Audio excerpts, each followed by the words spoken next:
Terror que algunos de los 3.000 asistentes cuentan duró horas. Para la mayoría consistió en huir y refugiarse. Los hubo que intentaron escapar en coche. Una salida que hoy hemos visto con claridad. Los atacantes se ocuparon de anular. Es ciertamente irónico que haya ocurrido en el aniversario 50 de la última vez que los israelíes fueron tomados por sorpresa, y Hamás, en un notable acto de creatividad, irrumpió en las fronteras de Israel y parece haber tomado a varios rehenes. En realidad, nunca había hecho eso. Las sirenas continúan sonando constantemente, hoy de nuevo en todo el país, incluido Jerusalén y Tel Aviv.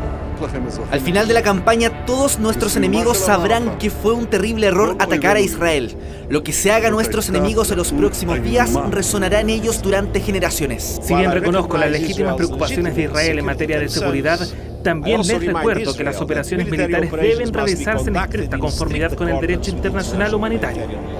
Hamás amenazó con ejecutar públicamente a los secuestrados si Israel continúa dejó los bombardeos indiscriminados y sin previo aviso sobre la franja de Gaza. Israel emprendió ataques aéreos contra objetivos de Hamás en Gaza en lo que bautizó Operación Espada de Hierro. El ejército ha reclutado en las últimas horas a 300.000 reservistas. La mayoría de las unidades se dirigen al sur del país, a la frontera con Gaza. Allí siguen llegando los tanques de combate.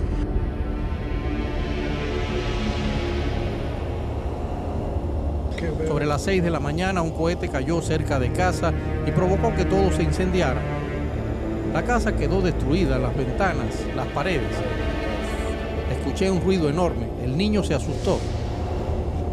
No sé, todo parece algo irreal. Y escalada también en la frontera norte de Israel, la milicia islamista libanesa Hezbollah a esta hora lanza misiles y morteros contra Israel tras perder a 3 miembros en un ataque, según fuentes del grupo chiita considerado terrorista.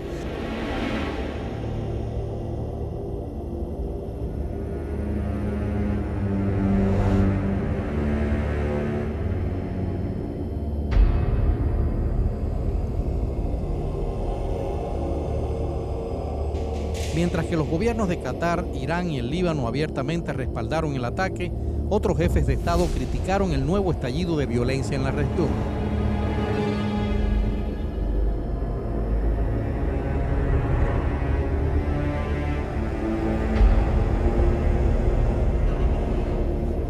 Sabemos que el presidente Biden habló con el primer ministro israelí, pero ¿se ha tenido comunicación con la autoridad palestina? Bueno, Johanna, también sabemos que el secretario de Estado, Antony Blinken, habló con la autoridad palestina y le recalcó que Estados Unidos condena el ataque a Israel y también instó a líderes de la región a hacer lo mismo y a establecer la calma en la zona. Esta tarde, el presidente Joe Biden, acompañado de su asesor de seguridad nacional en la Casa Blanca, se mantuvo firme en su mensaje de apoyo al pueblo de Israel. The United States stands with Israel.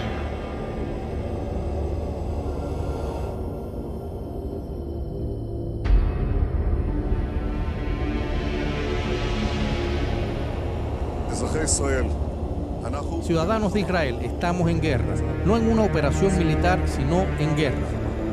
Esta mañana Hamás lanzó un ataque sorpresa asesino contra el Estado de Israel y sus ciudadanos. El enemigo pagará un precio nunca visto por él. Es decir, está reunido el presidente iraquí, como decíamos, Mohammed Shia al-Sudani, con el presidente ruso Vladimir Putin, y justo a la entrada de la reunión con el del Kremlin lo que ha dicho es que la escalada de violencia en la zona de Oriente Próximo entre Gaza e Israel lo que va a provocar es que el resto de naciones árabes sobre todo se impliquen por la defensa del territorio palestino y conlleve la destrucción del territorio. Es una escalada muy peligrosa y como resultado, dice al-Sudani, mueren civiles, se llevan a cabo bombardeos en infraestructuras civiles y esto podría conducir a la destrucción de la franja de Gaza. Esto lo dice el primer ministro de Irak.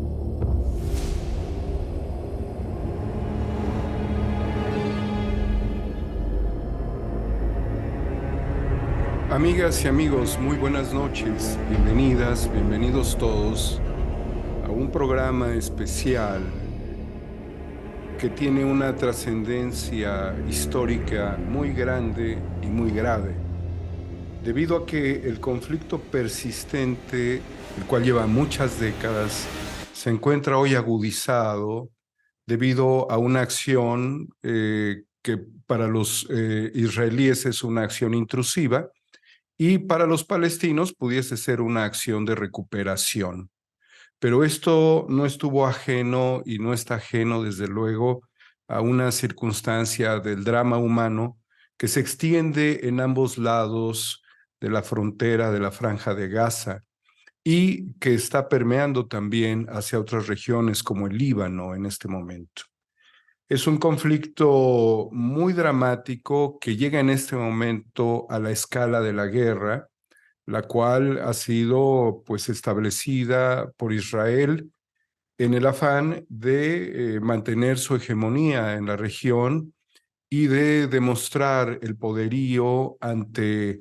esto que también algunas naciones han calificado como un acto terrorista. Es necesario escudriñar en todos los matices, los elementos históricos que este conflicto tiene desde antaño, en una región que ha sido ocupada por muchas civilizaciones, por grupos tribales, y cuya presencia en este momento como escenario del conflicto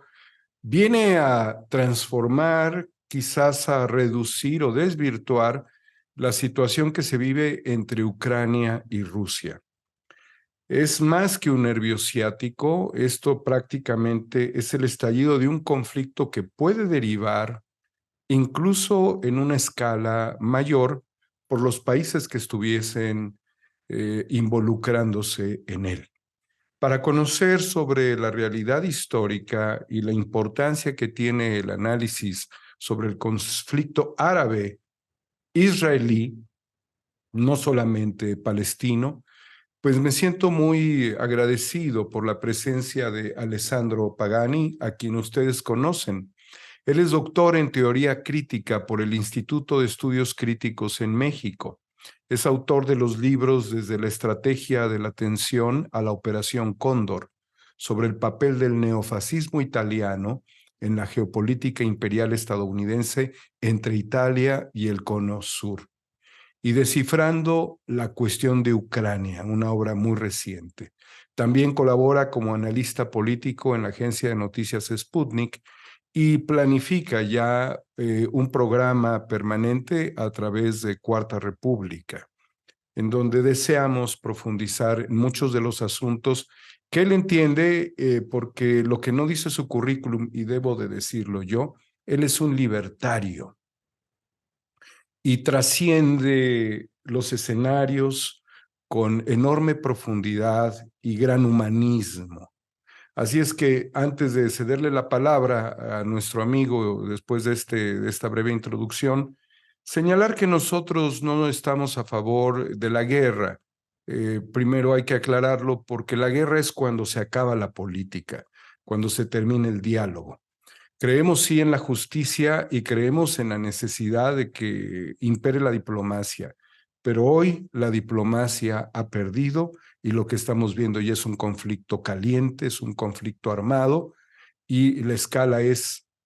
inimaginable hasta el momento. Alessandro Pagani, bienvenido. No sé si estás de acuerdo en lo que he comentado y cómo te gustaría iniciar este análisis. Hola, Daniel. Muchas gracias por la invitación. Es un gusto, como siempre, estar en tu canal y frente a tu audiencia. Gracias por este espacio que me brindas. ¿Qué es tu audiencia? Sí, mira, ¿qué crees? Yo quisiera empezar porque hay que desmontar lo que es la desinformación a nivel mediático sobre lo que es el conflicto hoy y lo que es básicamente la cuestión de matizar lo que es la problemática de un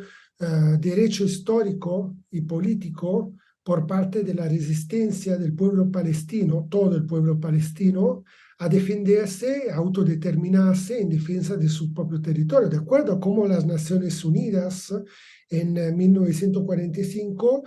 pusieron en la Carta de las Naciones Unidas el derecho a la autodecisión de los pueblos y de los pueblos oprimidos a defenderse. La legalidad internacional reconoce por parte de los pueblos la lucha anticolonial debido al hecho de que al final de la Segunda Guerra Mundial las fuerzas progresistas, las fuerzas que lucharon en contra del fascismo, del nazismo, hablamos sobre todo de la Unión Soviética, llevaron dentro de lo que es la legalidad internacional este derecho que empezó justamente con la amistad entre pueblos de la Unión Soviética, con el nacimiento de la misma Unión en 1924, justo hace 100 años. Bueno, ante todo, decir que hay un mito sobre lo que es el conflicto. Yo no hablaría de guerra, porque para poder hablar de guerra se necesita obviamente de dos ejércitos que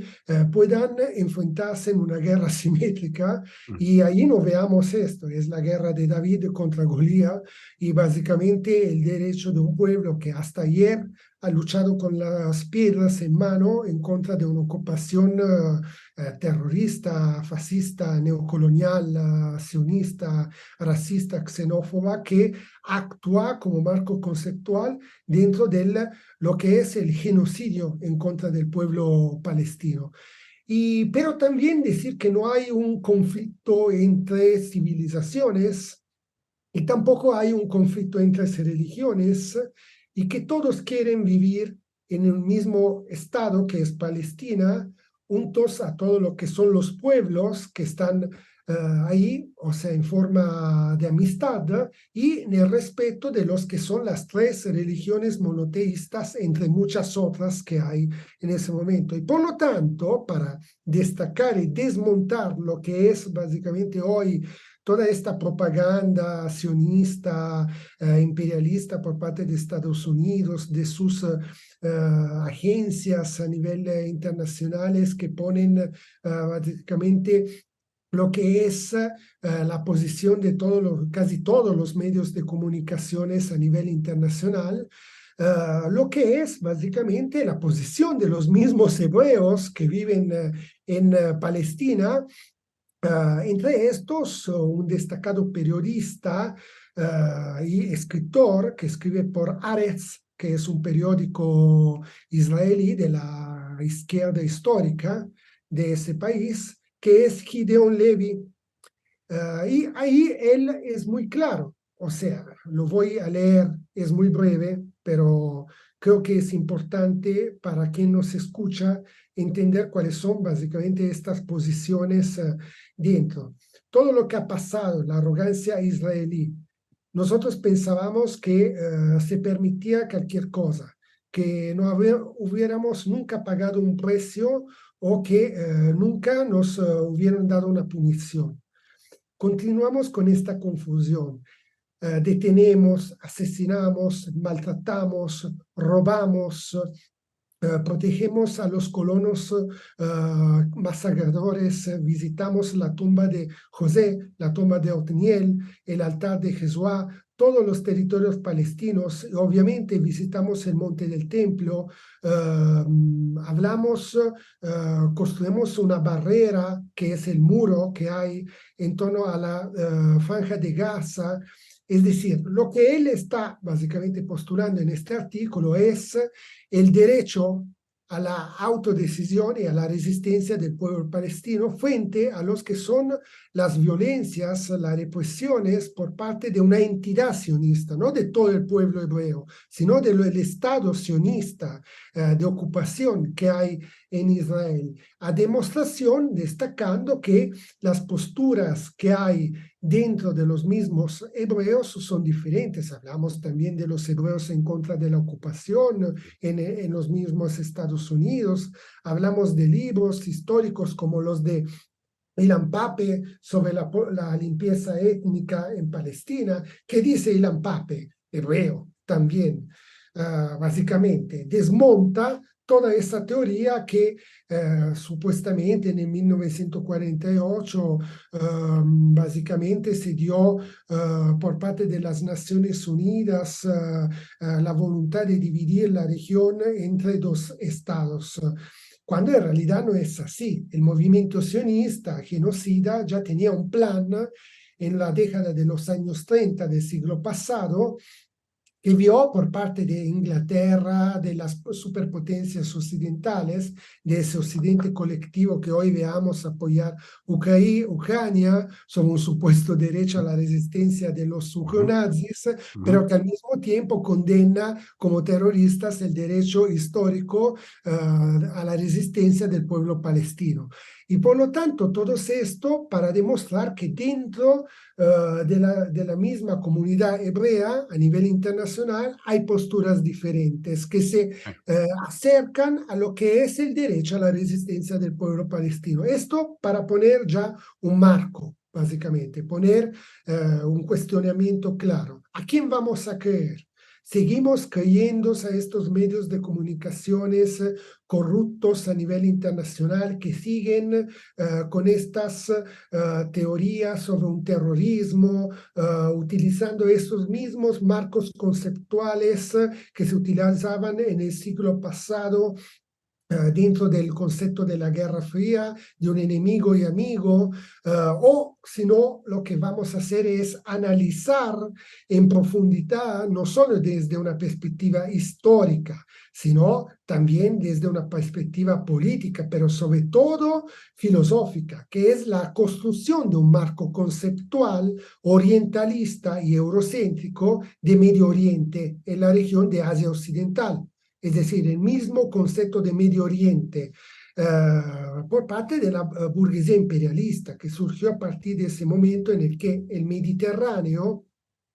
desde el Magreb hasta Irak, es decir, desde Persia hasta la India,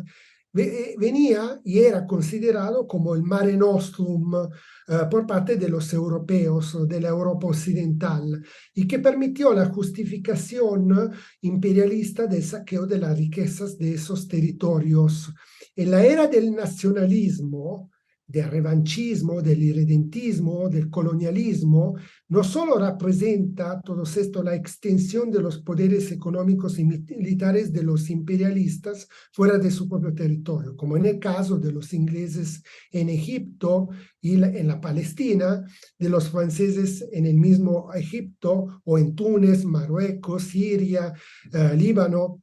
de la burguesía italiana en Libia y Eritrea durante el periodo del fascismo histórico de Mussolini, pero fue central en el desarrollo político ideológico del Estado-nación moderno dentro del concepto de la modernidad arcaica fascista, esta modernidad burguesa que nació con el Renacimiento, con el concepto de las jóvenes naciones, en un sentido muy profundo. Es la esencia misma, a mi modo de ver, de la modernidad occidental, es el colonialismo. O sea, ahí nosotros nos enmarcamos para entender lo que es el marco conceptual y del por qué hoy Estados Unidos y Europa apoyan en forma así tan arrogante, grotesca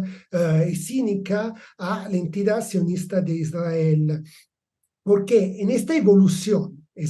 sionismo que fue creado, podemos decirlo, Daniel, como un reflejo perverso del mismo colonialismo europeo y con la misión de convertirse en una nación opresora en los mismos territorios de otros pueblos trabajadores de naciones oprimidas que eran presentados como incivilizados o subdesarrollados y que hoy veamos condenados desde el marco del terrorismo.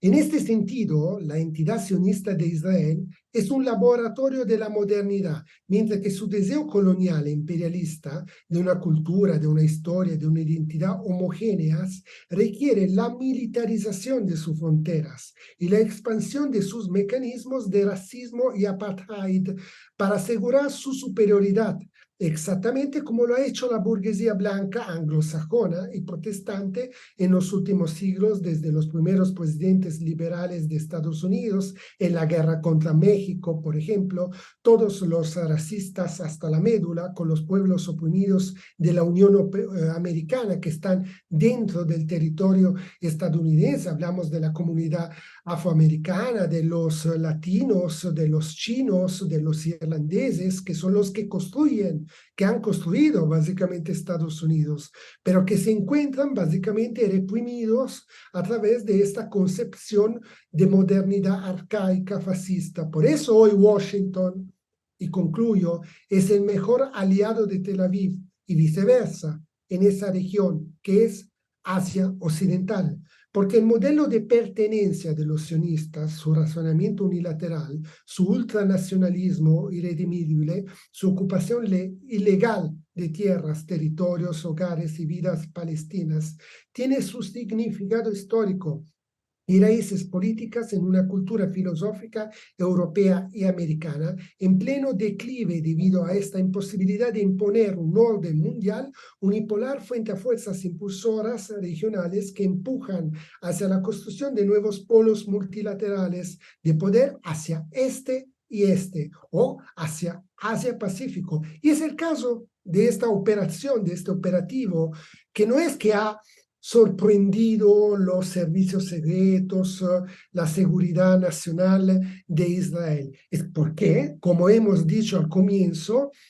mucha gente, también entre los hebreos, se están cansando de esta política de odio. El mundo quiere la paz, quiere la amistad entre pueblos. Y hay fuentes que demuestran el hecho que en estos últimos años, hasta dentro de las mismas fuerzas armadas israelíes, hay siempre más suicidios, hay siempre más gente que decide de abandonar el ejército y de untarse a la causa palestina, que es la causa de todos los pueblos, porque ahí nosotros vamos a reconocer lo que será básicamente este nuevo mundo o orden mundial multipolar, si verdaderamente es cierto, porque se necesita nuevamente una legalidad internacional, Daniel. O sea, las Naciones Unidas han perdido completamente. Hay resoluciones de las Naciones Unidas desde más de 70 años que condenan a Israel por los masacres de Sabra Shatila, en los campos prófugos de refugiados en Líbano en los años 80, o plomo fundido en el 2008, donde usaron el fósforo blanco en contra de las poblaciones. Son 3 días desde que hubo el operativo por parte de las fuerzas de la resistencia palestina,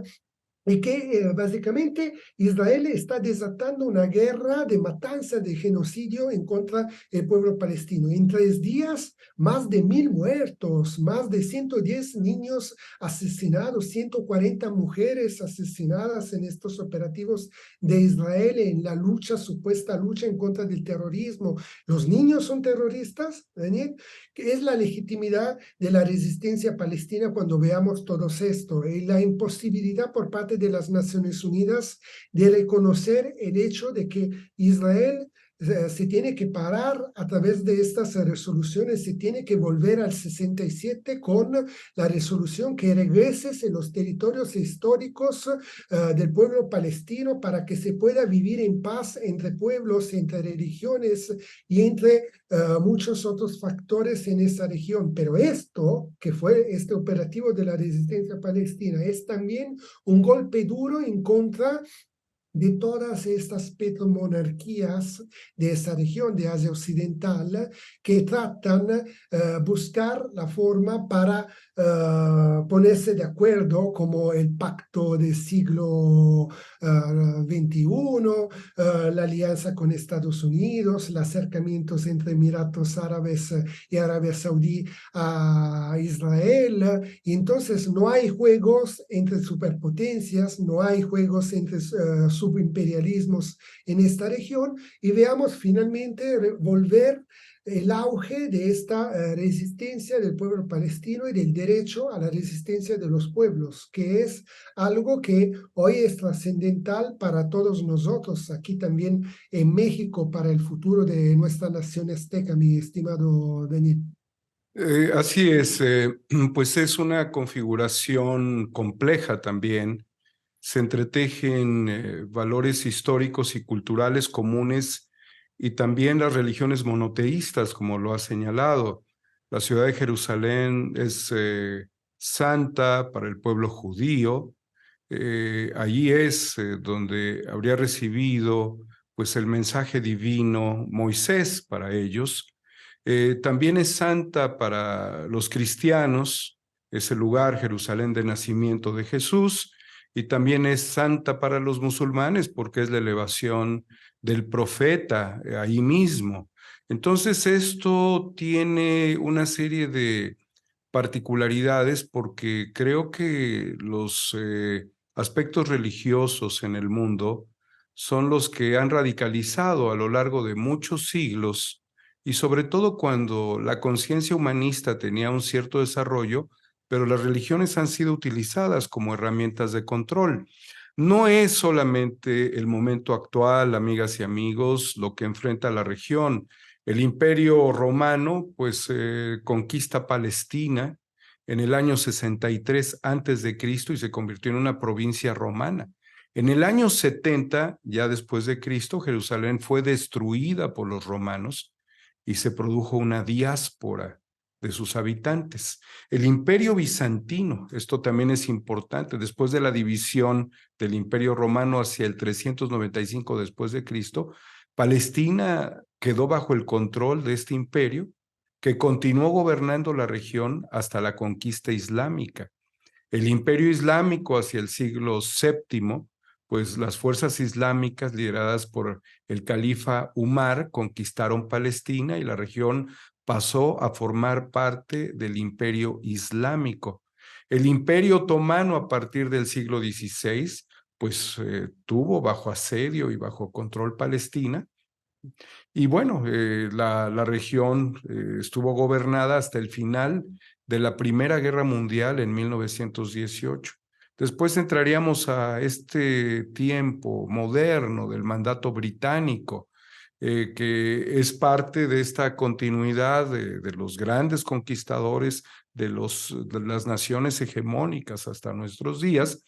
Y bueno, después de la Primera Guerra Mundial pasó a estar bajo este mando británico. Y bueno, ahí estuvo un momento también muy intenso, porque es el tiempo en el que surge una ideología entre el siglo XIX y el siglo XX, que es la ideología sionista.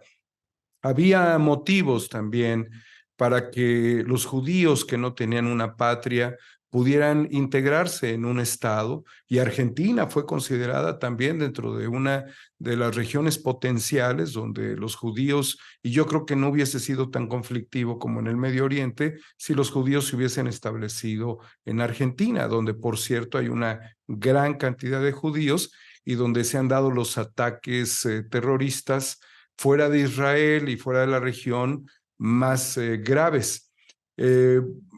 Pues en este mando británico que había ambivalencias, pues también los judíos, ya con la integración estratégica y paramilitar,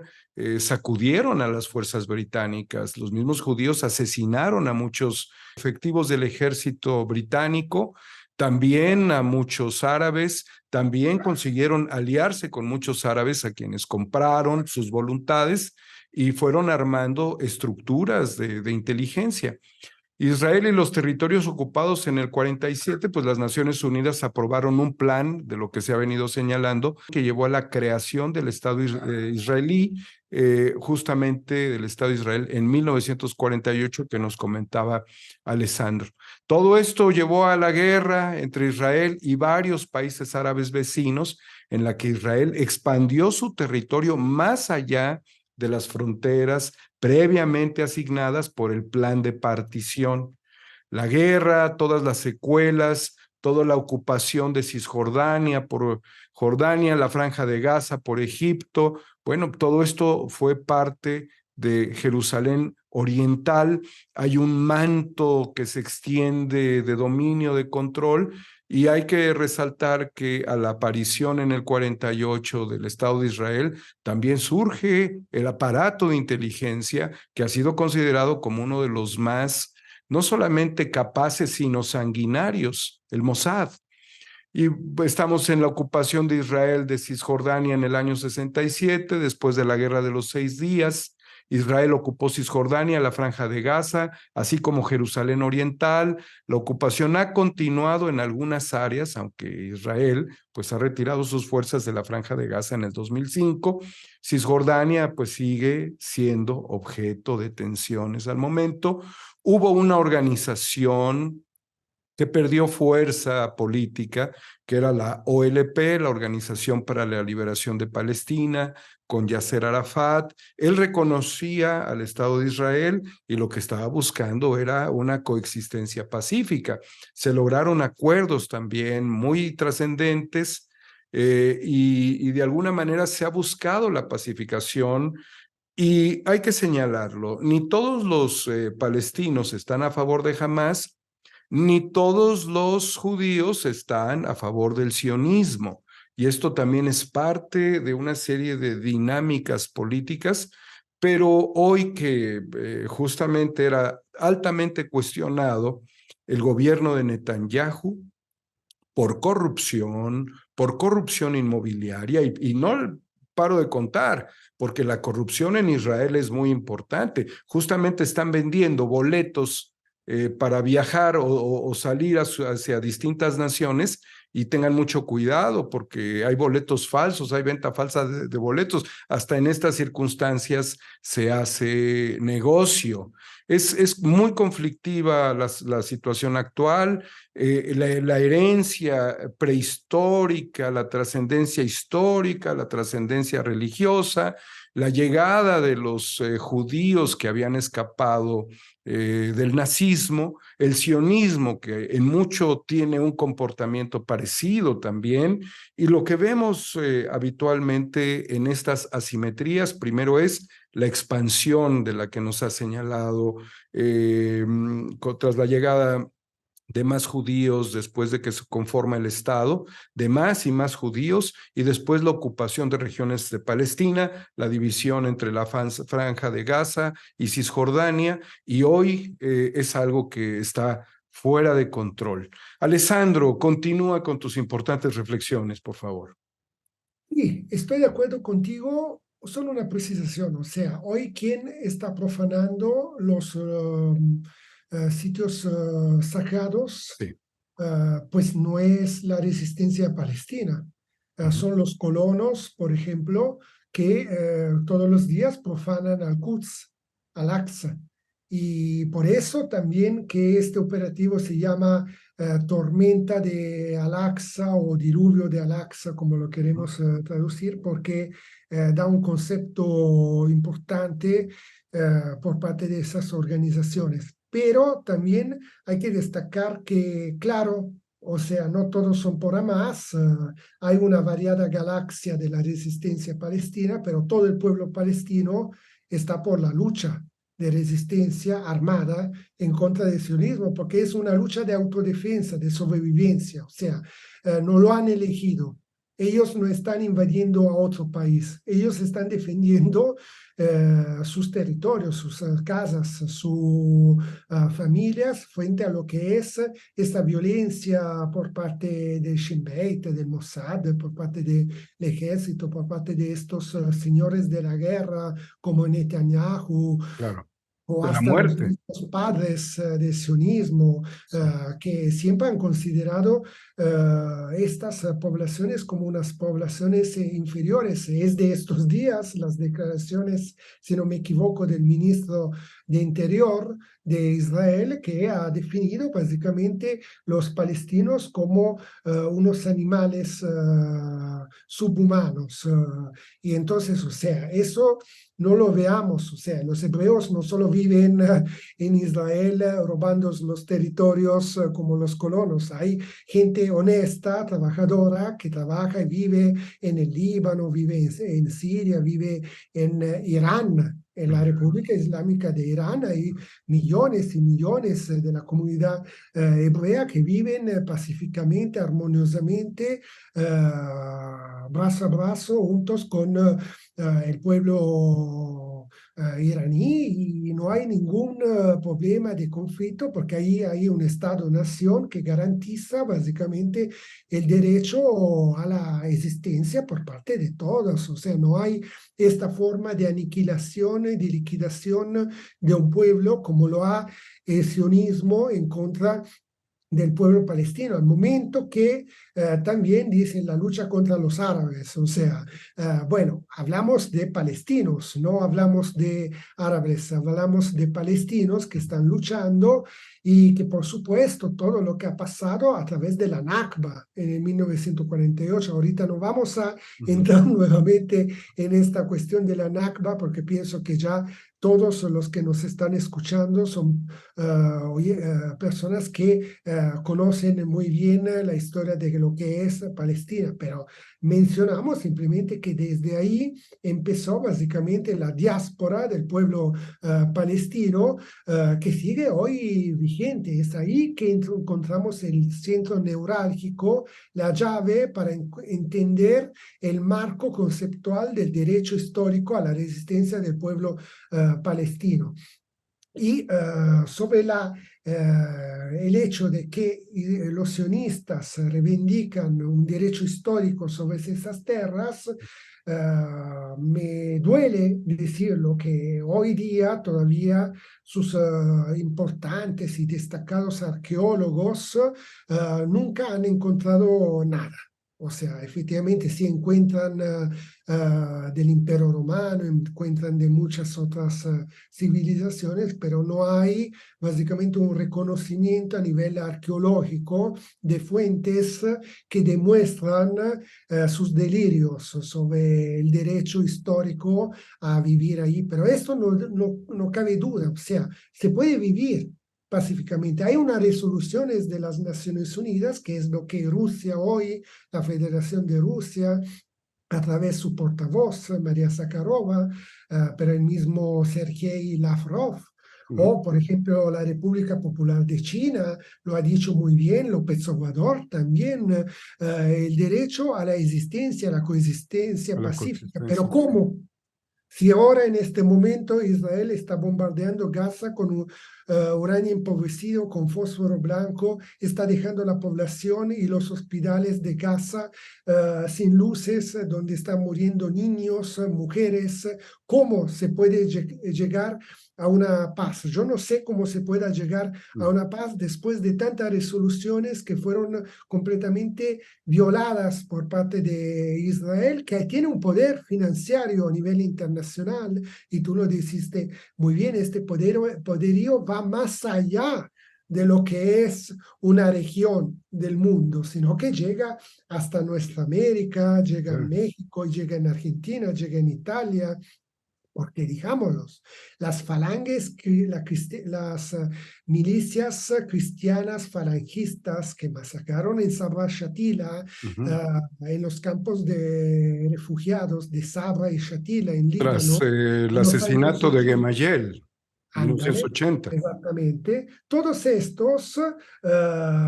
tienen conexiones con el neofascismo italiano, tienen conexiones con las estrategias de la tensión y la guerra psicológica en Italia, en Francia, el concepto del enemigo interior, porque recordámoslos históricamente lo que ha representado los años 60 y 70 y 80, donde había esta concepción de un nuevo enemigo y amigo, porque si bien es cierto que en la Segunda Guerra Mundial, entre la Primera y la Segunda Guerra Mundial, el enemigo era el judeo-bolchevismo, el así llamado judeo-bolchevismo y la Unión Soviética, también es cierto que al final de la Segunda Guerra Mundial, Occidente tuvo que encontrar nuevas fórmulas para construir una guerra psicológica donde el enemigo era justamente el concepto del panarabismo y del socialismo, de la autodecisión de los pueblos, de lo que ha representado en Egipto los presidentes patriotas como Nasser en Egipto, o la revolución verde en Libia por parte de Gaddafi, o Irak con Saddam Hussein. Y entonces todo esto ha representado un peligro para todo lo que fue esa región. Y entonces el panarabismo, el concepto de la nación árabe, claro que hoy es vigente y actual también dentro de distintos movimientos de lucha popular, como el Frente Popular de Liberación de la Palestina, en la Palestina hoy que apoyan el derecho a la resistencia y son parte de esta resistencia armada del pueblo palestino al destacar la variada y diferentes formas de luchas que hay, que no son simplemente las de Hamas o de la Jihad Islámica o del mismo LP, que parece hoy básicamente una entidad desaparecida. O sea, no hay, destacando también toda la corrupción que hay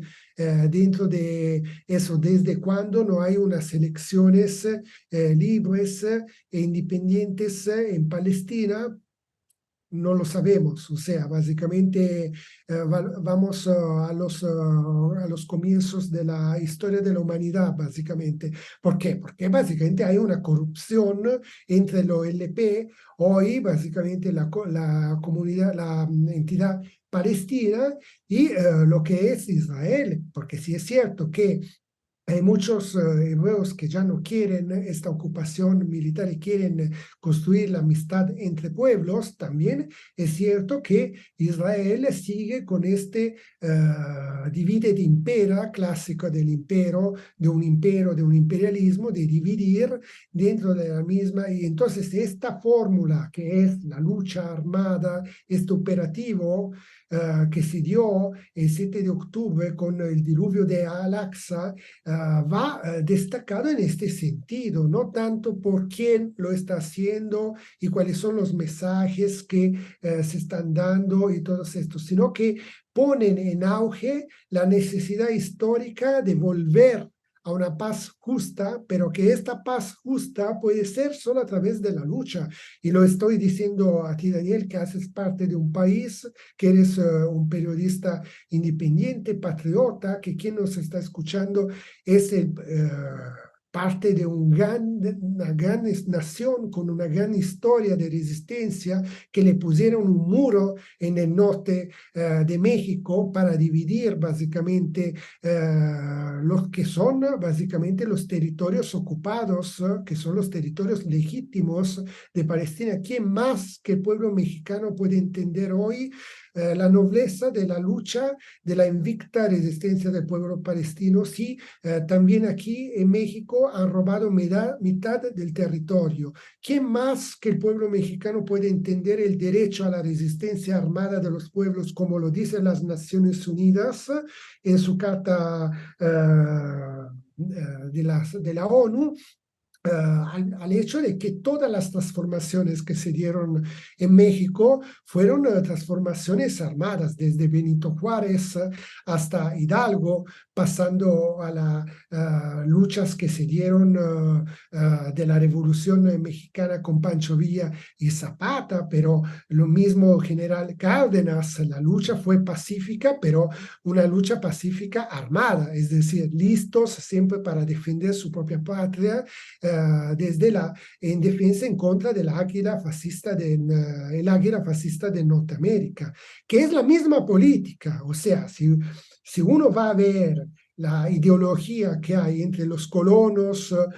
israelíes sionistas hoy y les preguntas, ellos lo que quieren construir es la misma cosa que hicieron Estados Unidos cuando básicamente diseñaron su símbolo, que son las dos águilas imperiales, una que ve hacia Atlántico y la otra que ve hacia Pacífico. Es que fue toda la conquista básicamente de los territorios de México, Nuestraztlán, y que hoy ellos quieren hacer la misma cosa, construir una gran Israel, entonces quitar Líbano, quitar toda la región de Asia Occidental. En esto nosotros nos enmarcamos, creo yo, Daniel, y que pienso que tú coincides con lo que estoy comentando.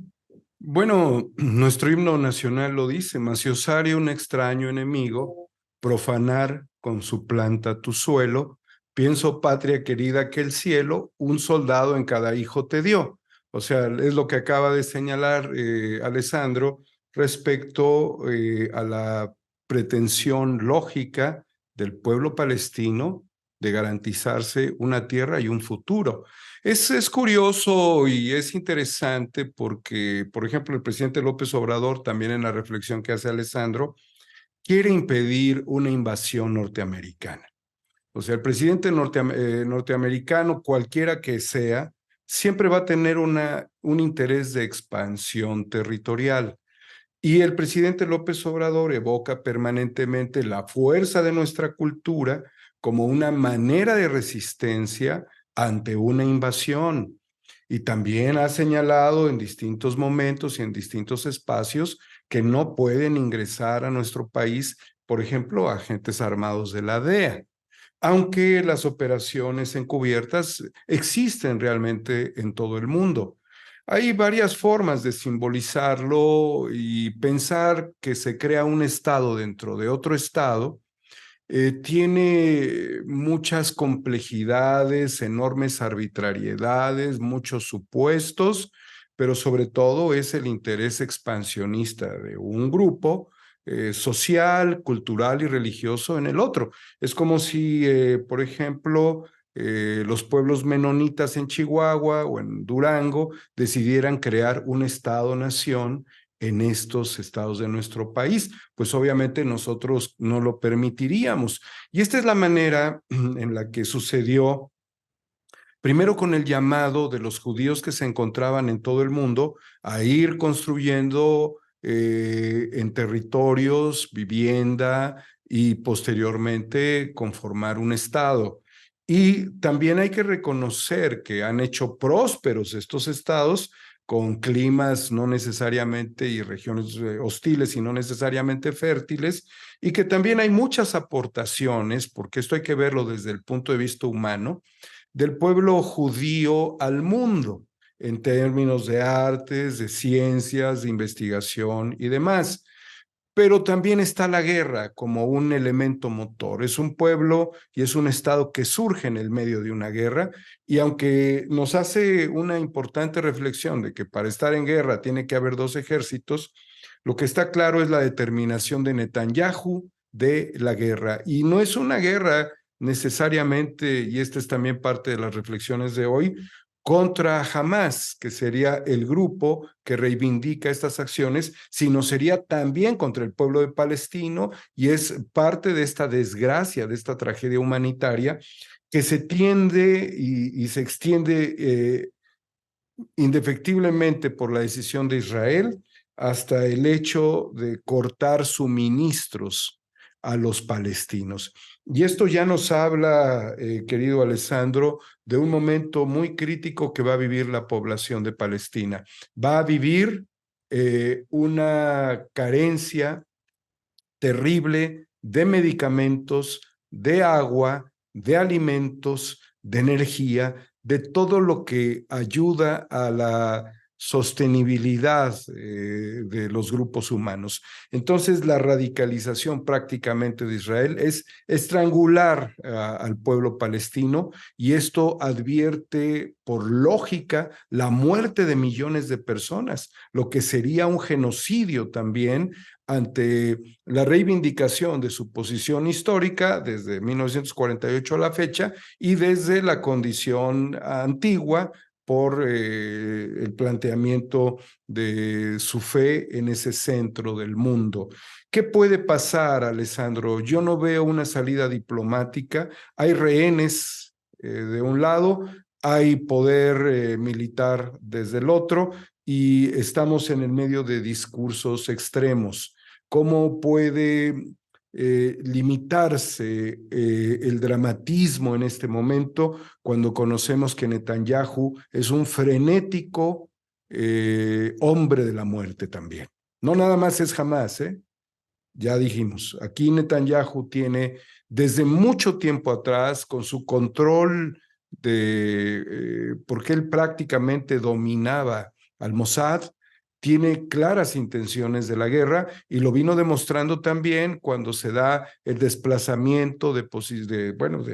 la diplomacia y de la administración pública hacia Jerusalén, que era algo que se venía respetando durante mucho tiempo, y se genera esto, que es un claro mensaje contra no solamente los palestinos, y no solamente contra los musulmanes, sino también contra los cristianos. Es una posición hegemónica imperial. Sí, yo He escuchado muchos discursos en estos días, también aquí en México, que no comparto, pues comparto tu postura y coincido, pero yo creo que, por ejemplo, sí, Hamas, repito, hay muchas variantes dentro de lo que es la resistencia del pueblo palestino. Sin embargo, Hamas tiene un reconocimiento dentro de la población de acuerdo a lo que son los representantes institucionales. Hay muchas alcaldías,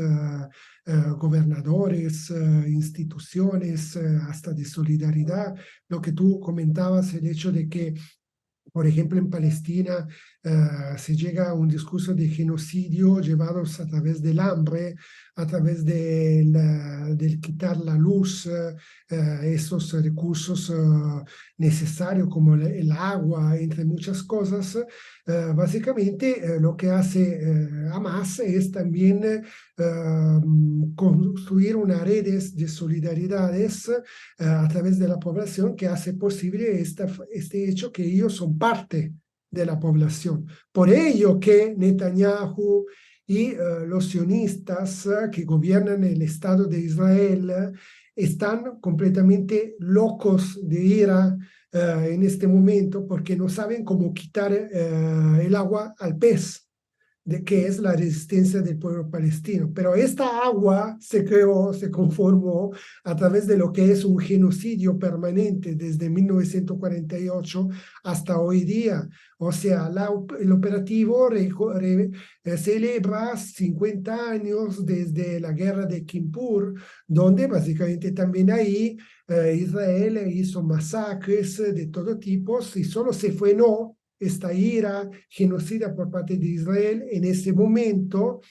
en Kippur, solo únicamente porque todas las petromonarquías de la región de Asia Central, Asia Occidental, disculpen, básicamente pusieron un bloqueo sobre el petróleo, sobre el gas, que provocó esta crisis energética que recordamos de los años 70, que aún hoy no hemos superado porque llegó en ese momento el neoliberalismo que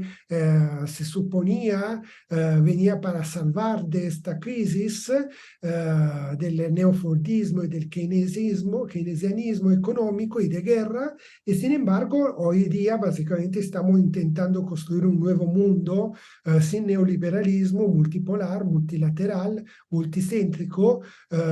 desde lo que son las naciones oprimidas a nivel mundial en el respeto de lo que es la reconstrucción, la reconfiguración de un nuevo orden mundial basado sobre una legalidad internacional, no sobre leyes creadas así de la nada, que nadie conoce, que nadie aprobó, como hacen Estados Unidos o Israel, que deciden bombardear o destruir países, naciones, como en el caso de Afganistán, Irak, Siria, entre muchos otros países, sino sobre la base de lo que es la Carta de las Naciones Unidas. Claro que es muy complicado ver una luz fuera del túnel en todo esto, pero también nosotros lo que tenemos que hacer desde nuestros espacios, desde nuestros fuentes, es reivindicar, por ejemplo, informes como esto de las Naciones Unidas, que es el Consejo por los Derechos Humanos de las Naciones Unidas, es decir, el informe Goldstone. Goldstone es un juez surafricano, Richard J. Goldstone, que básicamente en el 2008 denunció lo que fue plomo fundido, el utilizo del fósforo y del uranio empobrecidos en contra de las poblaciones de Gaza, de la Franja de Gaza y de Cisjordania, condenadas por las Naciones Unidas, y que esta resolución de condena en contra de Israel se quedó ahí, dentro de lo que yo mencionaba como la ausencia total, el caos total dentro de una legalidad internacional. Entonces, volver a la legalidad internacional adjuntando, poniendo nuevos miembros dentro de lo que es el Consejo de Seguridad de las Naciones Unidas, porque nosotros sabemos que desde el final de la Segunda Guerra Mundial, por un derecho histórico que han triunfado, la Unión Soviética es parte de esto. Después cayó la Unión Soviética, entonces lo que representaba en ese momento la República Federal Socialista de Rusia, hoy la Federación de Rusia y nada más, es la que representa con el veto dentro de las Naciones Unidas, y que junto a China, también por su revolución que se dio, básicamente están impulsando a este mundo multipolar donde haya la posibilidad por parte de otras naciones, entre estas el mismo México, etcétera, etcétera, de poder hacer parte integrante, orgánica de este Consejo de las Naciones Unidas. Pero también es importante desde nuestros territorios buscar la forma para liberarnos de este sionismo internacional y financiero que enmarca muchas veces lo que son las políticas, las líneas de los pueblos y de las naciones dentro de las Naciones Unidas, que definen lo que son las votaciones dentro de las Naciones Unidas, para que podamos decir finalmente de haber construido un mundo de pueblos y naciones libres que se autodeciden, como ahora en este momento en Palestina. No soy yo, Alessandro, que decide quién tiene que ser la guía o la vanguardia de lucha de la resistencia del pueblo palestino. Yo creo que ellos, más bien que todos nosotros, saben bien quién tiene que ser. Claro que hay intereses por parte de otras potencias o subimperialismos de esa región. Tú mencionabas en lo que fue la historia de Palestina, que también hizo parte del Imperio Otomano. Y yo no puedo ser deshonesto intelectualmente y no reconocer el hecho de que claramente Turquía tiene unos intereses subimperialistas en esa región, porque si no entonces borramos todo lo que hemos dicho sobre la guerra de Siria, sobre lo que pasó en Libia, sobre lo que pasó en Bosnia y Herzegovina, por ejemplo en Srebrenica, etcétera, etcétera, que merecerían otras transmisiones porque no las podemos abordar brevemente, pero que claramente destacan el hecho de que hay una psicología de masa dentro de lo que es el neosultán Erdogan, que representa también toda una cultura imperial por parte de Turquía, que claramente tiene intereses como al mismo tiempo lo tiene interés Qatar, lo tiene interés Emiratos Árabes, Arabia Saudí, y dentro de esto nosotros veamos los intentos en esta región de acabar, por ejemplo, con la revolución Batista, por ejemplo, en Siria, de la revolución Baath, de los Assad y de Bashar al-Assad, y básicamente el hecho de que hemos visto cómo después que aniquilaron el Estado-Nación y masacraron en vivo al presidente constitucional y revolucionario patriota, el león del desierto Gaddafi, estas hordas de masacradores, cortacabezas, islamistas, mercenarios, sí, ahí verdaderamente terroristas, empezaron a marchar hacia Damasco, y que las primeras imágenes que hemos visto y que llaman la atención son de pullman, de microbuses, donde básicamente bajaban con las fuerzas a obreros, trabajadores sirianos, y los masacraban. O sea, entonces reconocer el hecho de que hoy, a pesar de que nos están diciendo que hay una supuesta y mal llamada fin de la historia o de las ideologías y todo esto, nosotros volvemos al auge de un antiimperialismo basado sobre la autodecisión de los pueblos y de las naciones oprimidas, que se vuelven lucha de clases. O sea, las naciones oprimidas representan estas clases oprimidas históricamente y que representan estos pueblos-naciones naciones, estos pueblos trabajadores, como decía Antonio Gramsci en su momento, en los cuadernos de la cárcel, que hoy podemos decir que son los pueblos migrantes que luchan como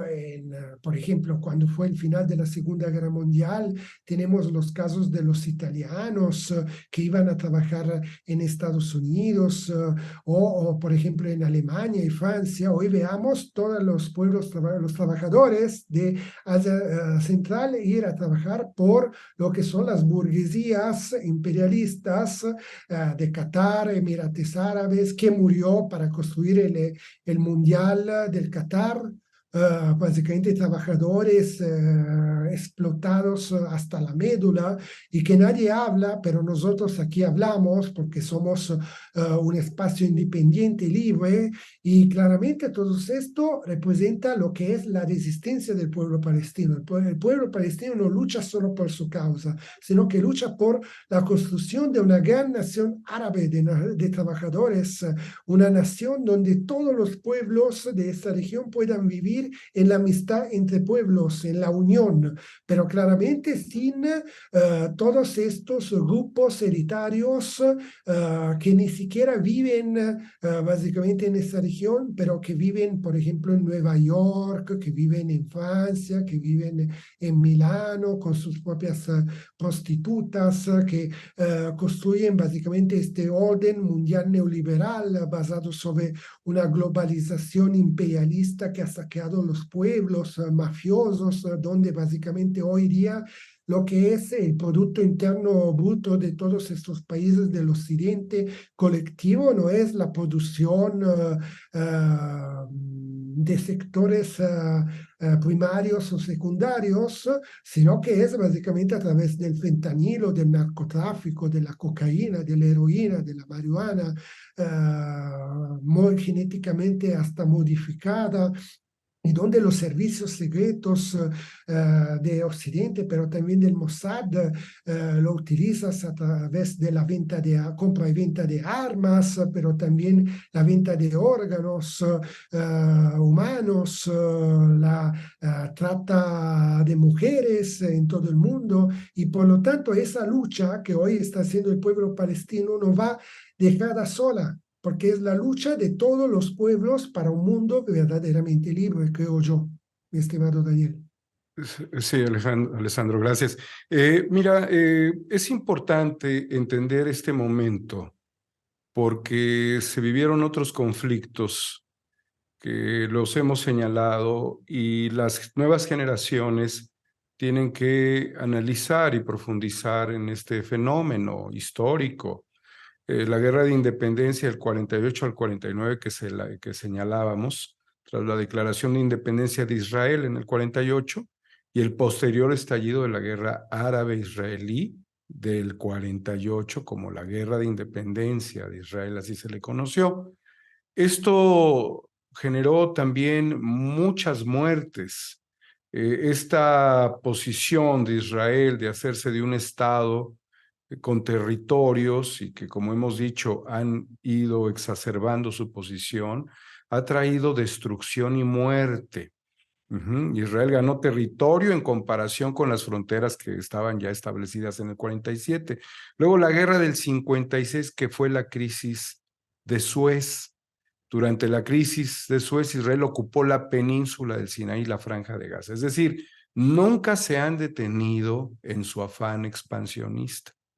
La guerra de los 6 días en el año 67, cuando yo nací, pues esta guerra ocupan Cisjordania, Jerusalén Oriental,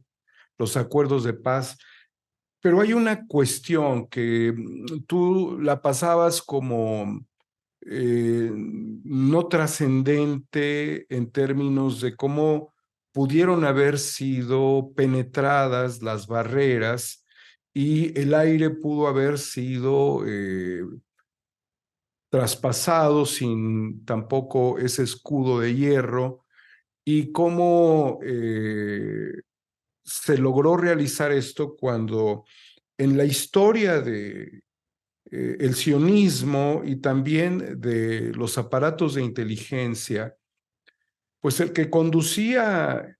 el Mercedes-Benz en el que viajaba la princesa Diana con este árabe muy poderoso, estaban siendo vigilados por el Mossad, tenían control de las llamadas y fueron parte de una conspiración, si no tuviesen acaso mayores intereses, para evitar que se repartiera la corona entre un árabe, la corona británica, y bueno, y herederos, ¿no? A través de los sistemas de inteligencia, Echelon, Prism, ellos han venido teniendo control prácticamente de toda la gente a través del uso tecnológico. Y algo que señalaste tú en determinado momento sobre esta manera en la que el propio ejército tiene controversias con el gobierno y que incluso se han manifestado las reservas del ejército israelí, ¿sí? Hablarían de que la vulnerabilidad también tuvo como características la infiltración y posiblemente hasta la traición. O sea, no es una cosa menor, porque después de que se violó el territorio, bueno, el espacio aéreo de Estados Unidos el 11 de septiembre, jamás hubiéramos imaginado que esto pudiera suceder, y sucedió. Más allá de que quienes van a hacer turismo a Israel o a Líbano deben entender que están en una región de guerra, ¿sí? Y que pueden estar en una condición de rehenes o en una condición de ser ejecutados, porque la violencia es permanente. Y en este caso, las personas que viajan a sobre todo a Israel, pues se dan cuenta que el ejército está cuidando centímetro a centímetro los espacios. O sea, no es algo ajeno a la reflexión. ¿Qué les pasó? Porque ellos son los encargados de venderle a México, por ejemplo, como lo han hecho, el Pegasus. Porque ellos son los encargados de ofrecer agentes que se entrenaron 15 días con algún agente del Mossad y que no son Mossad los que vienen a México, porque para ser agente del Mossad, yo conozco gente que presume que es del Mossad y pues claro que no es nada. Lo último que presumiría un agente del Mossad es de que es del Mossad, ni borracho lo dirían, ¿sí? Para que veas nada más el juego engañoso que hay sobre lo que significa ser un agente de inteligencia. Pero vaya, los entrenamientos, las empresas de seguridad que encapsulan a los empresarios o a los políticos, como Tomás Herón, como Andrés Roemer, como muchos otros que terminan en Israel y que Israel les cobra por llevarlos, porque no se los lleva de a gratis, o pagaron con dinero público o pagan con dinero privado el derecho de piso de estar en Israel, o como Andrés Roemer, que en una condición de identidad hizo algo que México no pudo haber permitido, y él lo hizo. Voy a recobrar una nota que dice lo siguiente: la destitución de Andrés Roemer, cuando él era el embajador de México ante la Organización de las Naciones Unidas para la Educación, la Ciencia y la Cultura, la UNESCO, sí, él tomó esa posición, además de que fue cónsul, y independientemente de que hay denuncias por violaciones de más de 60 personas, sí, fue retirado de su cargo de representación de México ante la UNESCO, no, por no haber informado del contexto en el que el proceso de votación en el cual se aprobó una resolución sobre un polémico patrimonio cultural y religioso para la comunidad musulmana, pues él le da los créditos a Israel. Por eso le pusieron una placa en Israel con su nombre, y por eso es de que cuando empezó el seguimiento judicial a su persona, huye a Israel. ¿Y qué hace Israel? Pues lo protege, porque además de darle una placa, Israel le demuestra que está agradecido con él. A ver, esta resolución de la UNESCO que afecta la gestión de los lugares religiosos palestinos en Israel se refiere en particular a la mezquita de Al-Aqsa en la ciudad vieja de Jerusalén, por sus nombres musulmanes, Al-Aqsa y Al-Haram al-Sharif. La mezquita de Al-Aqsa es el tercer sitio más sagrado del Islam. Los judíos se referían al lugar como el monte del templo, explicó la cadena Al Jazeera. México fue uno de los países de la UNESCO que votó a favor de la resolución. Esta decisión fue presentada por Argelia, Egipto, Líbano, Marruecos, Omar, Qatar y Sudán. 24 votos a favor, 6 en contra y 26 abstenciones. Por la política mexicana, por lo delicado de este asunto, México hubiese presentado su abstención. Sin embargo, votó a favor. Es decir, que la política mexicana fue violada de acuerdo a sus principios por Andrés Roemer. Quienes pensaban que este judío iba a volver a México próximamente, pues yo creo que están equivocados, porque Israel sobre todo en este momento, nunca, y menos en tiempos de conflicto, entregaría a un compatriota suyo para ser enjuiciado en México por los casos de violación de los cuales está siendo imputado. ¿Esto por qué lo reflexiono, Alessandro? Lo reflexiono porque los intereses que él movía con el Grupo Salinas, con la Ciudad de las Ideas, con la UNESCO, con la representación de México en el consulado, habla de posiciones que pueden estar dominadas también por los sionistas. Y al mismo tiempo tenemos a otro mexicano allá en Israel, que no es judío, que es el caso de Tomás Herón de Lucio, quien junto con un grupo de políticos, policías, gente de la Marina, gente del Ejército, construyó una mentira a la cual le llamaron la verdad histórica sobre el caso de los 43 normalistas. Este personaje fue sustituido posteriormente en su cargo por otra persona que estaría siendo candidato a la jefatura de gobierno de la Ciudad de México, que es Omar García Harfuch, también vinculado con el Grupo Salinas, aparentemente por relaciones sentimentales, bla, bla, bla, ¿no? Con algún familiar, pariente, hija de este empresario. Bueno, ellos son parte de una descomposición tanto del sistema político como de la relación de los aparatos policiales y de inteligencia con Israel. Porque imagínate, Alessandro, que Israel entregara a Roemer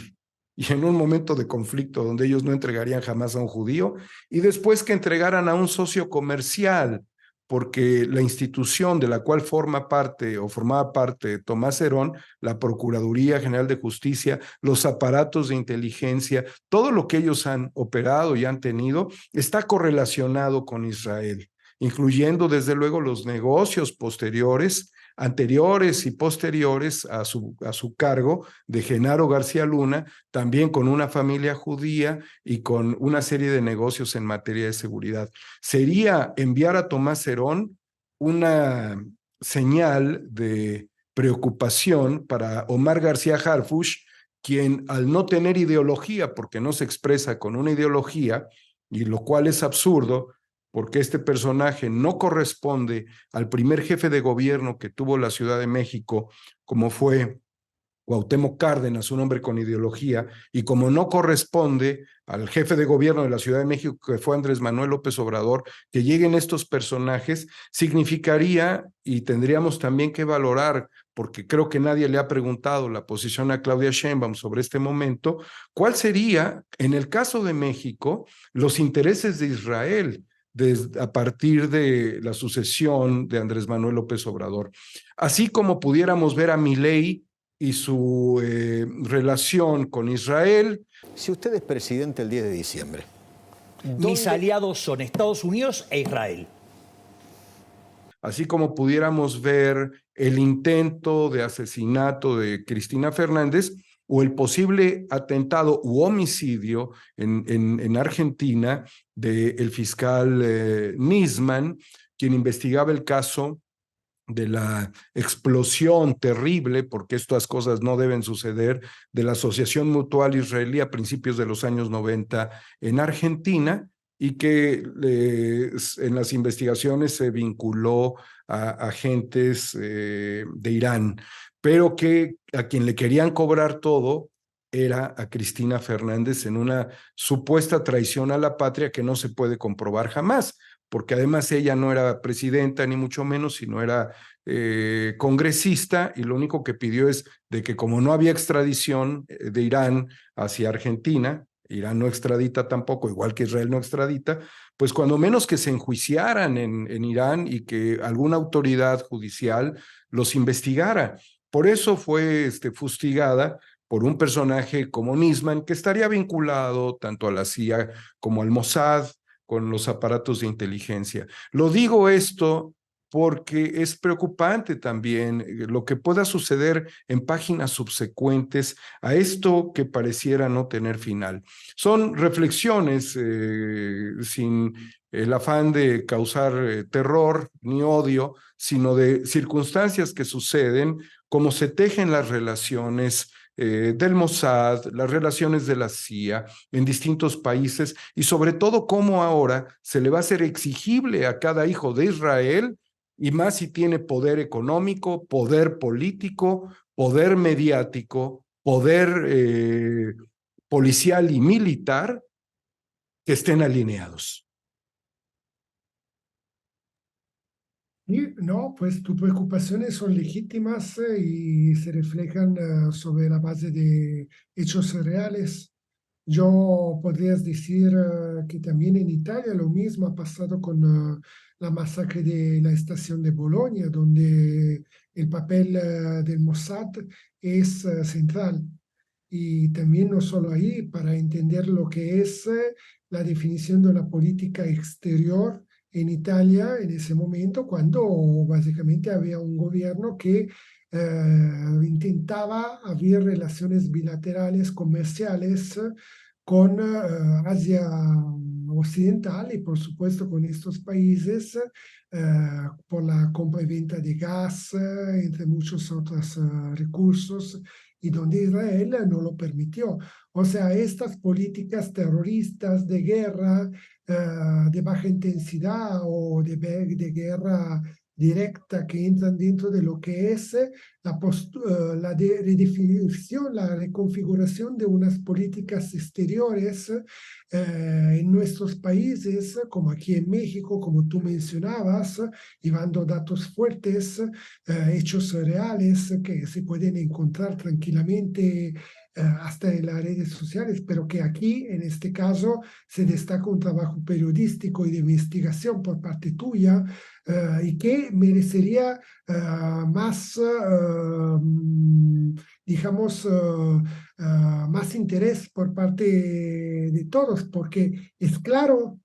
que esto no es dietrología, no son conjunturas, no son cuestiones que uno se está inventando de la nada, sino que son hechos realmente reales que están pasando y son preocupaciones que inquietan muchos, que presentan un escenario de terror porque en realidad estamos frente a un bivio. Si realmente esta cuarta transformación va a seguir adelante hacia nuevas transformaciones y de rupturas revolucionarias, de rupturas republicanas, dentro de lo que es una posible cuarta república, pero que también encuentra muchos obstáculos debidos a estos intereses de poderes fuertes que hay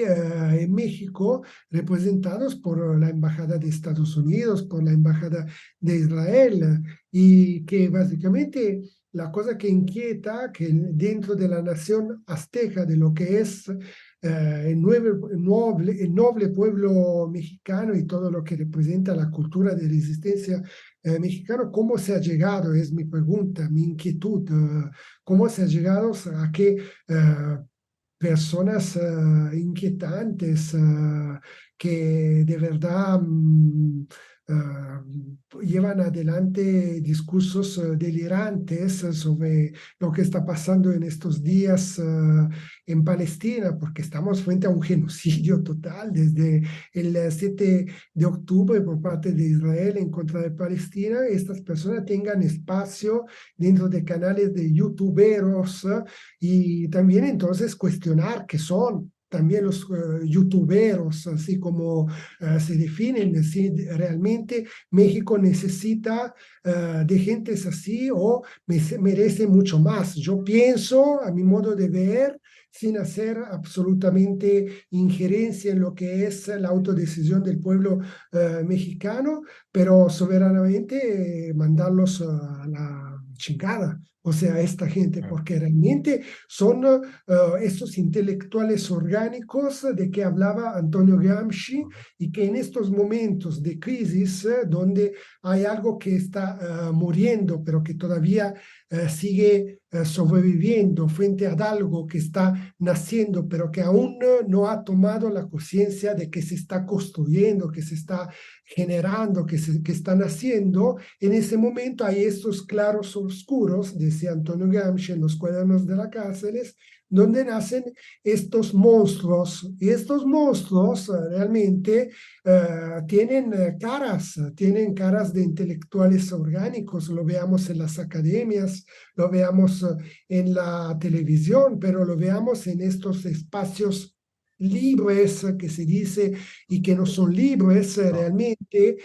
y que llevan la voz siempre del opresor para que básicamente el opresor pasa como víctima y eso es algo que necesita que sea frenado porque lo que México merece son espacios y canales de periodismo de investigación como es Cuarta República, contigo, Daniel, pero también es, canales como es Hispan TV, Rusia TV, Sputnik, Telesur. Los pueblos del mundo merecen informaciones reales, lo que está haciendo ver, por ejemplo, de Hispan TV en estos días con sus reporteros que están en la franja de Gaza y donde se puede escuchar mientras ellos hablan el ruido de los drones y de los aviones de combates israelíes que bombardean a la ciudad sin luces y que iluminan con bombas artificiales para ver los lugares estratégicos y matar a niños y mujeres en los hospitales, en las escuelas y todo esto, pero no los cuentan. Dicen que básicamente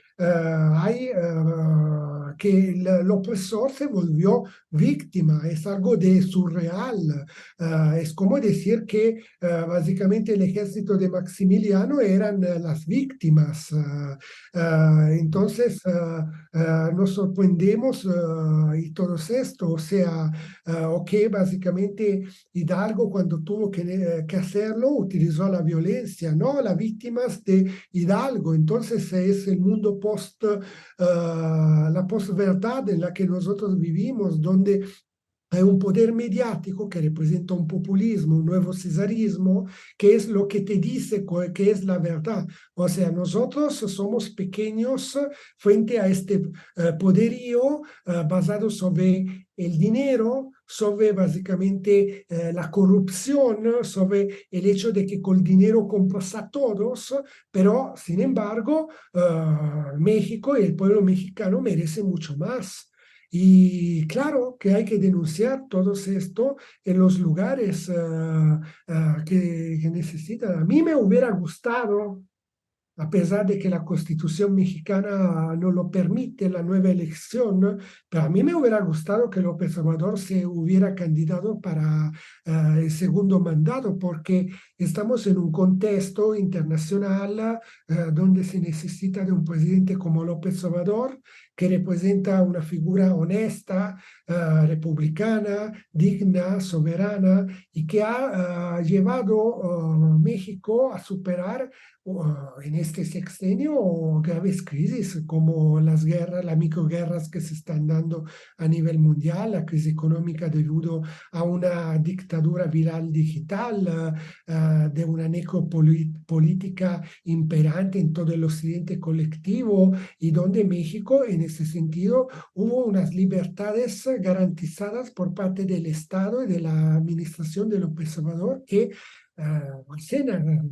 llamar a un clamor de los pueblos sobre el hecho de las libertades que este presidente ha garantizado a todo el pueblo mexicano en estos años. Y por supuesto no ha podido llegar a concluir bien el sexenio, a pesar de que ha hecho muchísimo, básicamente el 90% de todo lo que había prometido durante su campaña electoral lo ha hecho, pero hubiera podido hacer más si no se hubieran dado estas conjunturas que son objetivas, no son subjetivas debidas a una falta por parte suya. Ha reintegrado un Estado de Derecho en el país, ha garantizado muchas cuestiones que, por ejemplo, hoy en el occidente colectivo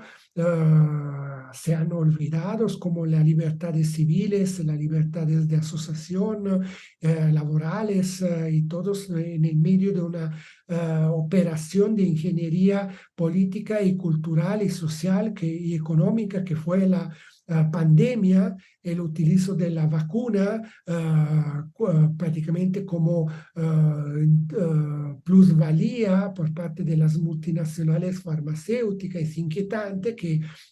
uno de las farmacéuticas estadounidenses que ha producido una de las vacunas que se dieron en todo el mundo es la misma que en los años 70 y 80 ha producido los primeros campeones de fentanilo. Es inquietante. Y por lo tanto eso es algo que hay que destacar de este gobierno. Pero ¿quién sabe qué va a pasar después? Sí, la preocupación que todos nosotros tenemos es que frente a estas operaciones de infiltración que hay dentro de la Cuarta Transformación, se pueda lograr un sucederse de cambios y de reformas constitucionales que nosotros necesitamos aquí en México y que lamentablemente frente a lo que tú postulabas, estas inquietudes, pues es complicado poder prevenir el futuro. Es un futuro inquietante. Ahí la necesidad de que México y los mexicanos tomen nuevamente la bandera en mano y que se hagan aún más orgánicos de este proceso, que haya un movimiento espontáneo para que hasta López Obrador siga. Falta un año, hay que convencer a nuestro presidente a que siga en su lugar, creo yo. No sé tú cómo lo ves, Daniel. Me parece que sería lo más razonable, aunque el presidente tuviese que bajar el ritmo. Evidentemente es un cambio constitucional que estoy claro no va a suceder, porque la Constitución no lo prevé, y no hay forma de mover una iniciativa de este nivel, ni tampoco la que se promovió de que él fuese senador vitalicio, como sucede en muchos países del mundo, que un expresidente puede acceder a un escaño en el Senado, lo cual no tampoco hubiese estado mal. Y yo lo único que sí te puedo decir, Alessandro, es de que no veo, la verdad, no veo cómo México, con las futuras representaciones políticas que van a acceder al poder, tengan la manera de lidiar con estos asuntos, porque se requiere mucha experiencia política. Mira, el hecho de que Omar García Harfuch, por ejemplo, que puede ser un tipo absolutamente tripulado por las agencias extranjeras, como lo fueron antecesores a él, debido a que las figuras del ITEMPO venían siendo seleccionadas por la CIA desde muchas décadas atrás, con sujetos que después fueron presidentes de la República, con gente que estuvieron en las direcciones de los organismos de inteligencia, de seguridad, con líderes políticos de los partidos a los cuales tenían ellos, yo no los llamaría agentes porque es una forma, agenciar algo es como tener la absoluta titularidad y el dominio, sino como coadyuvantes. ¿Sí? Y yo veo que teniendo un policía que no tiene ideología, se convertiría en un coadyuvante, porque estas organizaciones saben ponerle precio a las cosas, lo han hecho siempre, ¿sí? Los Litempo fueron en su tiempo Luis Echeverría, Gustavo Díaz Ordaz, lo fueron también los que se encargaron de la Guerra Sucia en México, Fernando Gutiérrez Barrios y otros posteriores a él que a lo mejor ya no recibían ese criptónimo, pero sí estaban alineados a los intereses norteamericanos. Por eso la preocupación que tenemos en este país es de que quién va a gobernar y con qué capacidades va a gobernar. Si acaso tuviésemos la experiencia y el dominio del escenario internacional, el saber tomar distancias, porque a veces no te puedes meter como un político a los conflictos y acabo de demostrar con Andrés Roemer que durante el sexenio de Peña Nieto se operó a favor de Israel. Y no era nuestra posición como país, y aunque me estén viendo judíos, amigos, que tengo muchos amigos judíos a quienes quiero mucho, no estamos en condiciones los mexicanos de representar la causa sionista, ni de voltear la política internacional porque no supimos elegir la representación diplomática y que con todos los haberes macabros que este sujeto tiene, pues no se le va a poder juzgar y que otros que también se prestaron para participar con estas organizaciones desde el ámbito político, desde el ámbito comercial, desde el ámbito económico. Y bueno, ¿qué decir? Realmente este enfoque del sionismo que también queda expresado en la figura súper relevante de Henry Kissinger y de la presencia de devastación en el mundo que él promovió, como fueron en el caso de la caída de Allende, los tiempos de la guerra de Vietnam, las guerras posteriores que se dieron y que sigue vivo a casi 100 años, nos demuestra todo el injerencismo y después nos demuestra la instauración de un sistema económico que ha sido depredador, como el neoliberal, que fue conceptuado por otro judío, Milton Friedman. Estamos a punto de ver la primera parte de 10 programas realizados por Milton Friedman, economista con trayectoria internacional, nominado para el Premio Nobel y uno de los norteamericanos más controvertidos de nuestro tiempo. Quien establece su escuela de pensamiento y nosotros estamos viviendo las consecuencias. Y que el presidente López Obrador, al decir no al neoliberalismo, le está diciendo no a Milton Friedman y le está diciendo no a la escuela de Chicago y le está diciendo no en general a Wall Street, y que también ha sido un conflicto desde Estados Unidos el tema de los especuladores, de la banca, de los fondos buitre, del sistema bancario al cual se ha enfrentado, fíjense nada más, no solamente Cristina Fernández en su lucha contra los fondos buitre, sino también el propio presidente Biden, quien eleva el valor de los sindicatos sobre los especuladores financieros. ¿Y quiénes creen ustedes que son los especuladores? Pues justamente son los judíos neoliberales que dominan el mundo y que tienen allí a BlackRock, que tienen a Vanguard, que tienen además la Gran Pharma. Entonces, es parte también de definir el control global que existe y la preocupación de que México tenga una distancia respecto a esto que ha contribuido a hundir al mundo, que ha roto también con muchos de los pueblos que buscaron por sus propias vías, por sus propias normas, la emancipación y el salir de la pobreza. Y también las vías democráticas que fueron saboteadas hasta llegar al control de los sujetos, el control de su salud, el control de sus deseos, porque también el control de la información está en manos de ellos. Y yo no los quiero ver como un demonio, porque yo no suelo demonizar, soy más racional en ese sentido, porque sería continuar desde una yihad que a mí no me corresponde. Yo lo vería necesariamente como la preocupación de que México se mantenga, y aquí hay que tener mucho cuidado porque cuando se habla de nacionalismos podemos caer en los fascismos, en el nazismo, sino un nacionalismo humanista mexicano,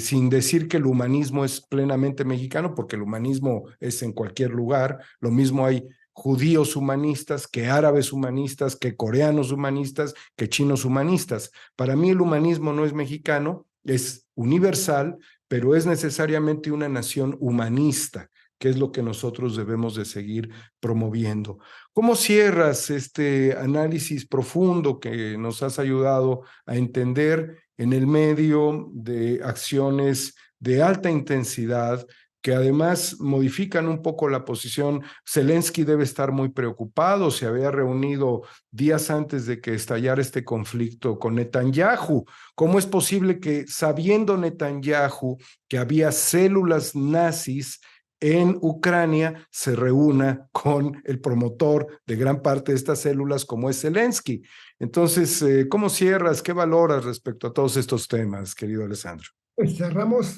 desde lo que comenté al comienzo, o sea que la esencia del sionismo va junto con lo que es la esencia de esta modernidad arcaica fascista que hay en pleno auge en todo Occidente colectivo, en los países miembros de la OTAN, y que por supuesto la fábrica del holocausto que siempre ha existido, o sea, nosotros no somos de los que dicen no hubo 4 millones sí hubo. de hebreos, al contrario. Claro. O sea, y decimos también que estos hebreos que murieron eran gente proletaria, eran gente, seguramente no eran los poderes fácticos que veamos hoy, porque esta gente, como los sionistas, tuvieron toda la posibilidad de comprarse un boletito e irse a vivir en Estados Unidos, por ejemplo.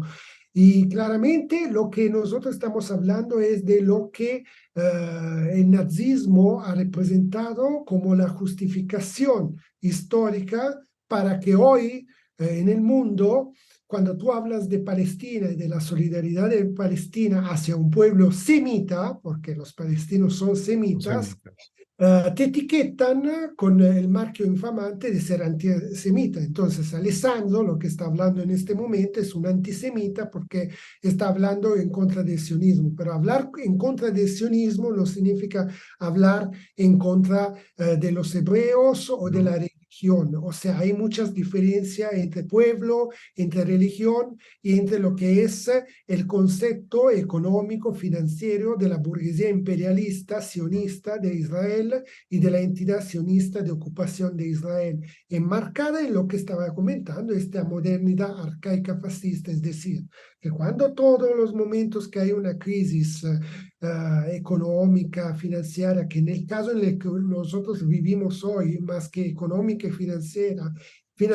es una crisis orgánica del mismo modelo, del mito de la modernidad, basada sobre el renacimiento, sobre el resurgimiento en Italia y todos estos, sobre el concepto de las pequeñas y jóvenes naciones que se despiertan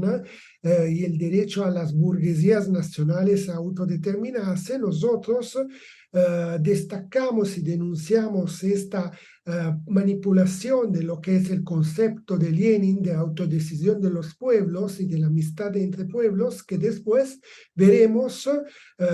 escritos en la Carta de las Naciones Unidas en el 1945. Y por lo tanto, todo lo que se enmarca a nivel mundial es la necesidad, repito, de construir un nuevo orden mundial que se base claramente a través de una economía completamente diferente. Entonces, romper con el eurocentrismo es volver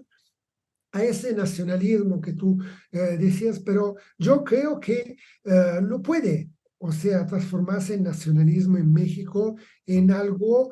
como el fascismo histórico, el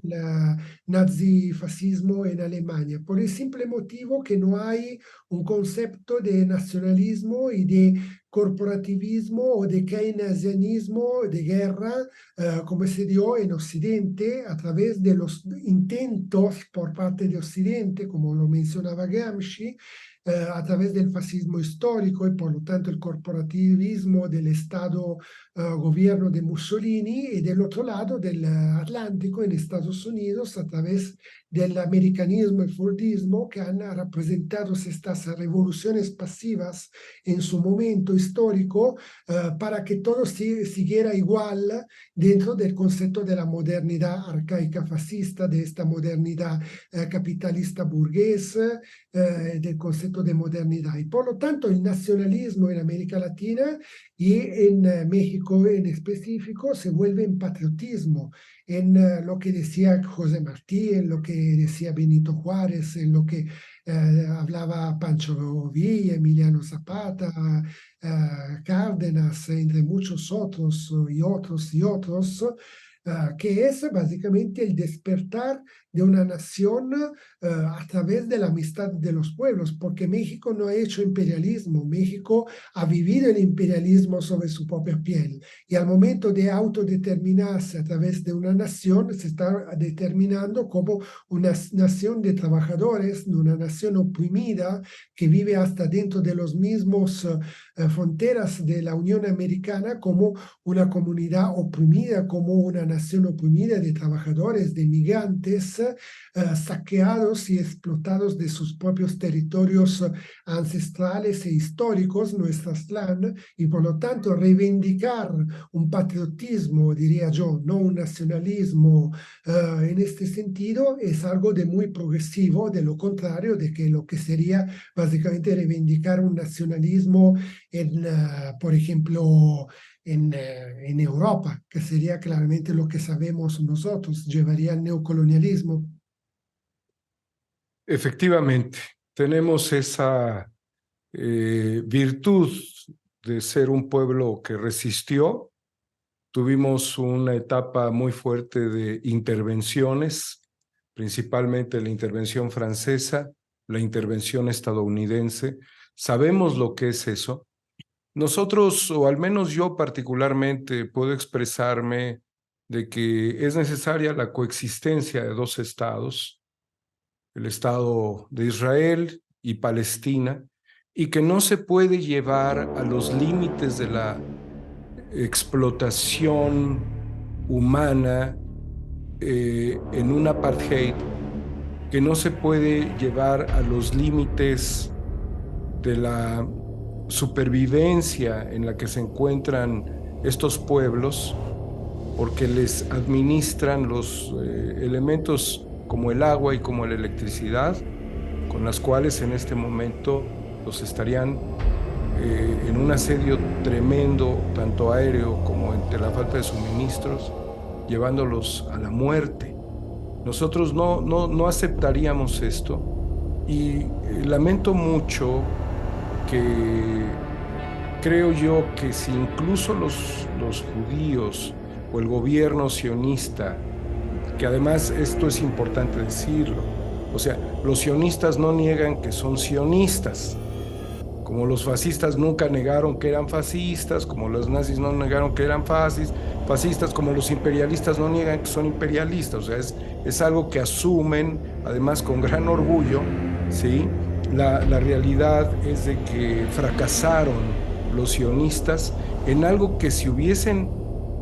prevenido, quizás las consecuencias no estarían en este grado, en este momento, sobre la población civil, por un lado, ni tan dramáticos como también ha sido para ellos. Es decir, que es un fallo sistémico absolutamente reprochable para ellos por parte de sus ciudadanos, por un lado. Es crítico. Evidentemente hay una integración más fuerte, porque si no serían traidores a su propia causa, y ni los enemigos de Netanyahu, que son muchos, estarían ahorita en condición de confrontar la realidad. Pero ahí está. Falló la política, querido Alessandro, fallaron las conversaciones, fallaron los acuerdos de paz, no los actuales, que obviamente no se han logrado concluir, sino los pasados también. Fallaron las conversaciones entre Egipto e Israel en los tiempos de Golda Meir, de Anwar el-Sadat. Fallan, y no sé si fallar es parte también de un proyecto humano. pero le han fallado a la humanidad. Muchas gracias, querido Alessandro. Gracias a ti, Daniel.